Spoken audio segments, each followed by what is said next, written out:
कागल तालुक्यातील बिद्रीमधील श्रद्धा हॉस्पिटलमध्ये अवैध गर्भलिंग निदान होत असल्याची गोपनीय माहिती मिळाली होती। या माहितीच्या आधारे पोलिसांनी सापळा रचत 4 महिन्यांच्या गर्भवती महिलेला बनावट ग्राहक म्हणून पाठवलं। यावेळी एजंट संभाजी शिंदे यानं गर्भलिंग चाचणीसाठी 22,000 रुपयांची मागणी केली। त्यानंतर डॉक्टर युवराज पाटील यानं चाचणी केल्यानंतर पोलिसांनी छापा टाकत दोघांना रंगेहात अटक केली। छाप्यामध्ये पोलिसांनी पोर्टेबल सोनोग्राफी मशीन, गर्भपातासाठी वापरल्या जाणाऱ्या गोळ्या, मोबाईल, टॅब, रजिस्टर, 12,30,000 रुपये रोख रक्कम आणि एक 4चाकी वाहन असा मोठा मुद्देमाल जप्त केला।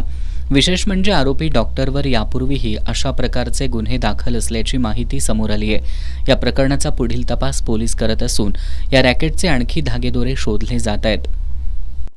कोल्हापूर जिल्ह्यामध्ये अनेक डॉक्टर हे गर्भलिंग निदान जे बेकायदेशीर आहे ते करत असून स्त्री भ्रूण हत्या करतात अशी माहिती आमचे पोलीस अधीक्षक माननीय योगेश कुमार सर यांना मिळालेली होती। त्या अनुषंगाने एसपी सरांनी इस्पोली पोलीस ठाण्याच्या सहाय्यक पोलीस निरीक्षक क्रांती पाटील यांना सदरबाबत माहिती काढून छापा कारवाई करण्याबाबत आदेशित केलेले होते। येथे क्रांती पाटील व त्यांच्या पथकानं तिथे गेले असतात त्यांना गोपनीय माहितीची खात्री त्यांनी केली। त्यांनाही समजून आलं की श्रद्धा हॉस्पिटल येथील डॉक्टर युवराज पाटील हे गर्भलिंग निदान करतात व त्यांनी काही एजंट देखील ठेवलेले आहेत।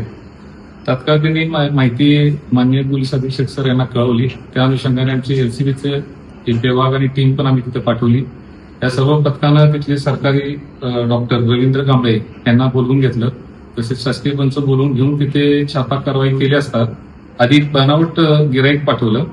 तर बनावट गिराईकला एक स्त्री पाठवली। त्यानंतर त्यांना लक्षात आलं की हे डॉक्टर खरोखर गर्भलिंग निदान करून देत आहेत। तसंच त्या स्त्रीला आपण आत पाठवलं। तिचं चेकिंग पण त्या डॉक्टरनं केलं आणि त्याबद्दल 22,000 रुपये घेतले। ते करताच तिथं आपण छापा टाकून आपल्या पथकाने त्यांना ताब्यात घेतलेलं आहे। त्यांच्याकडून सर्व त्यांची वैद्यकीय सर्टिफिकेट, त्यांच्याकडे असलेले टॅग, कॉम्प्युटर्स, त्यांचं जे मशीन आहे ते आणि त्यांचं वाहन असा सर्व 12,30,000चा मुद्देमाल जप्त करण्यात आलेला आहे। पोलिसांकडून या प्रकरणाचा सखोल तपास सुरू असून या रॅकेटमध्ये आणखी कोणाचा सहभाग आहे का याचा शोध घेतला जातोय।